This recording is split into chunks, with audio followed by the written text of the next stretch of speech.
Assalamualaikum warahmatullahi wabarakatuh. Perkenalkan nama saya Syafira Nur Aziza dengan NIM 11076222192. Saya dari jurusan Pendidikan Guru Sekolah Dasar Universitas Negeri Jakarta, kelas C angkatan 2022. Baik, di sini saya akan menjelaskan hasil dari manuskrip dan literatur review saya dari mata kuliah kolokium, yaitu tugas akhir mata kuliah kolokium. Di sini saya mengambil judul tentang pengembangan media interaktif berbasis EduCandy untuk meningkatkan kemampuan membaca pemahaman pada materi rambu-rambu lalu lintas kelas 4 sekolah dasar. Penjelasan yang pertama itu mengenai introducing atau pendahuluan. Di bagian pendahuluan saya itu menjelaskan pendidikan memiliki peran utama dalam membentuk individu yang cerdas dan berkarakter agar mampu menghadapi berbagai tantangan zaman. Pendidikan tidak hanya berfungsi sebagai sarana penyampaian pengetahuan, tetapi juga sebagai wahana untuk menanamkan nilai-nilai, sikap, dan kepribadian peserta didik agar sesuai dengan budaya dan norma sosial dalam masyarakat. Hal ini tuh sesuai dengan amanat Undang-Undang Republik Indonesia nomor 20 tahun 2003 tentang Sistem Pendidikan Nasional yang menyebutkan bahwa tujuan pendidikan itu adalah untuk mengembangkan potensi peserta didik agar menjadi manusia yang beriman, bertakwa, berilmu, cakap, kreatif, mandiri, dan berakhlak mulia. Salah satu keterampilan dasar yang sangat penting dalam dunia pendidikan adalah keterampilan membaca, terutama membaca pemahaman. Keterampilan ini tuh tidak hanya melibatkan kemampuan mengenali huruf, kata, dan kalimat, tetapi juga mencakup kemampuan pemahaman isi, maksud, serta makna dari teks yang dibaca. Membaca pemahaman menjadi landasan penting bagi siswa untuk mengelola informasi secara kritis. Namun, dalam praktiknya itu, pembelajaran membaca di tingkat sekolah dasar itu, khususnya dalam pelajaran bahasa Indonesia itu masih banyak didominasi oleh metode konvensional seperti ceramah dan latihan soal dari buku teks. Metode ini itu cenderung membuat siswa itu pasif dan kurang antusias mengikuti kegiatan membaca, apalagi jika materinya itu hanya diajarkan berkaitan dengan kehidupan nyata seperti rambu lalu lintas. Siswa seringkali hanya menghafal tanpa memahami konteksnya, sehingga pemahaman terhadap isi bahasanya itu menjadi rendah. Permasalahan ini tuh menunjukkan perlu pembelajaran pembaca yang lebih menarik, kontekstual, dan interaktif agar siswa itu lebih aktif dan termotivasi dalam proses belajar. Itu menurut Suparman tahun 2014. Membaca pemahaman membutuhkan proses berpikir aktif antara siswa dan teks, sehingga dibutuhkan media pembelajaran yang dapat yang membantu menjembatani proses tersebut agar lebih efektif dan menyenangkan. Salah satu media pembelajaran yang dapat mendukung kegiatan membaca pemahaman adalah media EduCandy. EduCandy merupakan platform digital yang menyediakan berbagai permainan edukatif seperti kuis, puzzle, dan pencocokan kata yang dapat disesuaikan dengan materi pelajaran. Media ini tuh memberikan kebebasan bagi guru untuk mengembangkan materi ajar menjadi lebih menarik dan mudah dipahami. Penelitian oleh Agustina dan Setiawan tahun 2022 ini menunjukkan bahwa penggunaan media digital interaktif seperti EduCandy itu dapat meningkatkan partisipasi dan semangat siswa dalam membaca teks bacaan. Tingkat rendahnya kemampuan membaca pemahaman siswa Indonesia juga terlihat dari hasil survei program for International Student Assessment atau PISA tahun 2018. Indonesia menempati peringkat ke-74 dari 79 negara dengan rata-rata skor literasi sebesar eh, 371 poin, jauh di bawah rata-rata internasional sebesar 487 poin.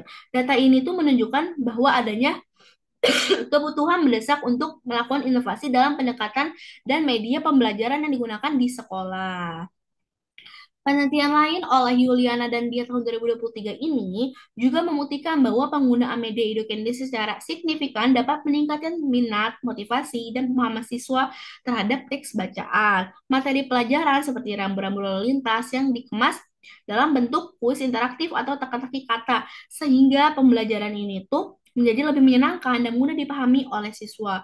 Oleh karena itu, pengembangan media interaktif berbasis edukasi ini sangat relevan untuk mengatasi rendahnya kemampuan membaca pemahaman siswa dalam kelas 4 sekolah dasar khususnya dalam mata pelajaran bahasa Indonesia. Kemudian penjelasan yang kedua mengenai perumusan masalah. Di perumusan masalah atau research question ini, yang pertama itu pertanyaannya, nah, bagaimana proses pengembangan media interaktif berbasis edukendi dalam pembelajaran pemahaman bacaan tentang materi rambu-rambu lalu lintas untuk siswa kelas 4 sekolah dasar. Yang kedua, bagaimana kelayakan media pembelajaran interaktif berbasis edukendi berdasarkan penilaian pakar materi dan pakar media. Yang ketiga, apakah terdapat peningkatan keterampilan pemahaman bacaan siswa setelah menggunakan media interaktif berbasis edukendi pada materi rambu-rambu lalu lintas? Yang terakhir, apakah media interaktif berbasis edukendi ini efektif dalam meningkatkan minat dan motivasi bagi siswa dalam memahami materi rambu lalu lintas di kelas 4? Kemudian penjelasan yang berikutnya yaitu literatur review tentang media edukendi. Di literatur review mengenai media edukendi ini, penjelasannya, penerapan teknologi dalam kegiatan pembelajaran di tingkat sekolah dasar menunjukkan kemajuan yang pesat, terutama dalam menyampaikan materi yang memerlukan visualisasi tinggi, seperti rambu-rambu lalu lintas. Salah satu inovasi digital yang mendukung pembelajaran berbasis teknologi itu adalah Edukendi, sebuah platform yang mengintegrasikan pendekatan game-based learning untuk meningkatkan keaktifan siswa dalam proses belajar. Melalui Edukendi itu, guru dapat membuat beragam permainan edukatif seperti kuis, teka-teki silang, dan permainan pencocokan kata yang dapat disesuaikan dengan konten pelajaran yang sedang diajarkannya. Itu dari penelitian Rahmawati dan Setiawan tahun 2023. Platform ini itu terbukti mendorong semangat belajar siswa dalam elemen gamifikasi. Penelitian dilakukan oleh Wulandari dan Prasetya tahun 2022 ini menyatakan bahwa media pembelajaran berbasis permainan seperti Educadi ini dapat meningkatkan ketertarikan siswa dalam belajar hingga 40% dibandingkan dengan metode konvensional. Fitur visual dan interaktif yang dimiliki Educadi ini juga dapat em, efektif untuk menjelaskan simbol-simbol lalu lintas yang abstrak, menjadikannya lebih kompleks dan mudah dipahami oleh siswa. Ini dari penelitian Yuliana dan Hartati. Adapun keunggulan media edukendi dalam pembelajaran itu meliputi beberapa hal tersebut. Yang pertama itu menyajikan materi dalam berbagai bentuk permainan yang menyenangkan dan menarik. Yang kedua, dapat diakses melalui perangkat berbasis web maupun aplikasi seluler sehingga memudahkan penggunaan kapan saja dan di mana saja.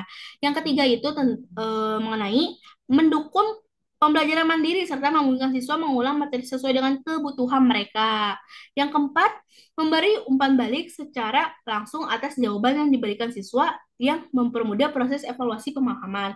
Itu dari penelitian Putri dan Wulandari tahun 2020. Meskipun demikian, penggunaan edukendi dalam pembelajaran juga memiliki jumlah kendala. Ini dari penelitian Lestari dan Nugroho tahun 2021 ini mengidentifikasi bahwa efektivitas media ini sangat bergantung pada beberapa faktor, seperti yang pertama, tersedianya perangkat teknologi dan koneksi internet yang stabil di lingkungan sekolah ataupun rumah. Yang kedua, kemampuan guru dalam menyusun konten interaktif yang sesuai dengan karakteristik siswa. Yang ketiga, adanya pendampingan dari orang tua atau guru saat siswa menggunakan platform agar konsep yang dipelajari dapat dipahami dengan benar. Kemudian, keterbatasan Edukendi dalam menilai aspek keterampilan berpikir tingkat tinggi karena sebagian besar fiturnya masih berfokus dengan kompetensi kognitif dasar. Nah, lebih lanjutnya lagi dari penelitian Maulana David Triani tahun 2022 ini menambahkan bahwa meskipun media edukendi ini cukup efektif untuk membangun pemahaman kognitif dasar, media ini itu belum optimal dalam mengembangkan kemampuan analitis dan reflektif siswa. Oleh sebab itu, disarankan agar edukendi digunakan secara terpadu dengan metode pembelajaran lainnya seperti diskusi, kelompok, atau proyek kolaboratif guna mendukung pencapaian hasil belajar yang lebih menyeluruh dan bermakna. Kemudian di literatur review selanjutnya itu pembahasan mengenai pemahaman membaca rambu-rambu lalu lintas bahasa Indonesia.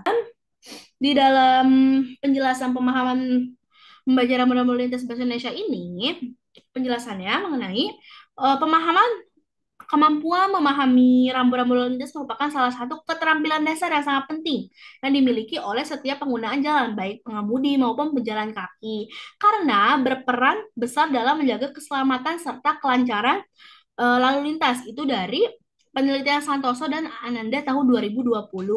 Rambu lalu lintas sendiri merupakan bentuk komunikasi visual yang dirancang untuk menyampaikan informasi penting seperti peringatan, larangan, maupun petunjuk yang berkaitan dengan tata tertib di jalan. Ini dari penelitian Putra tahun 2019. Untuk dapat menafsirkan makna rambu-rambu tersebut secara tepat, diperlukannya penguasaan bahasa Indonesia dan pemahaman terhadap simbol-simbol standar yang diatur dalam peraturan lalu lintas ini oleh penelitian Nur Ain tahun 2021. Agar pembelajaran mengenai rambu-rambu lalu lintas ini lebih efektif, diperlukannya pendekatan kontekstual yang mampu mengaitkan materi pelajaran dengan kondisi nyata yang dihadapi di jalan raya. Ini dari penelitian Prasetyo dan Wicaksana tahun 2018. Menurut penelitian yang dilakukan oleh Septiani dan kolega tahun 2022 ini, pemahaman media interaktif seperti simulasi digital maupun video pembelajaran terbukti mampu meningkatkan pemahaman siswa secara signifikan karena memberikan pengalaman visual yang menyerupai situasi sesungguhnya di lingkungan jalan. Meskipun demikian, dalam praktiknya masih banyak masyarakat yang mengalami kesulitan dalam membedakan jenis-jenis rambu seperti rambu peringatan, larangan, dan petunjuk. Menurut penelitian Fauzi dan Rifan di tahun 2021 ini, salah satu penyebab utama dari kesalahpahaman ini adalah kurangnya sosialisasi dan minimnya pembelajaran sejak dini mengenai arti rambu-rambu tersebut. Penelitian dari Hidayat dan Lestari tahun 2021 ini, oleh karena itu penting untuk mengintegrasikan pendidikan lalu lintas ke dalam kurikulum sekolah dasar guna menumbuhkan kesadaran berlalu lintas sejak anak-anak.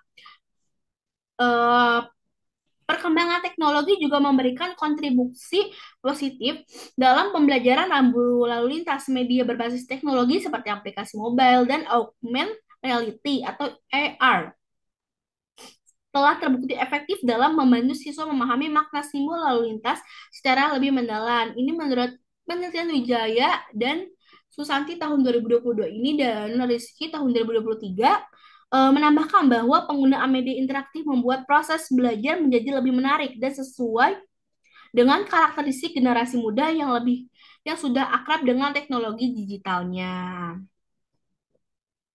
Di samping itu, penerapan pendekatan etnopedagogi atau berbasis budaya lokal untuk memberikan nilai tambah karena mampu mengaitkan makna rambu lalu lintas dengan nilai-nilai moral seperti kedisiplinan dan tanggung jawab. Ini dari penelitian Amalia dan Dewi tahun 2020.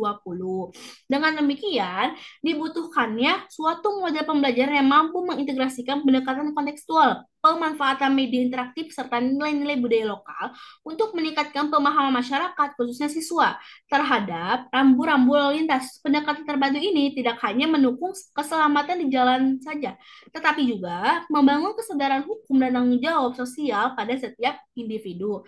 Ini dari penelitian Kusuma dan Rahman tahun 2021. Baik, mungkin sekian yang dapat saya jelaskan dari manuskrip dan literatur review saya dari mata kuliah kolokium. Kurang lebihnya saya mohon maaf. Wassalamualaikum warahmatullahi wabarakatuh.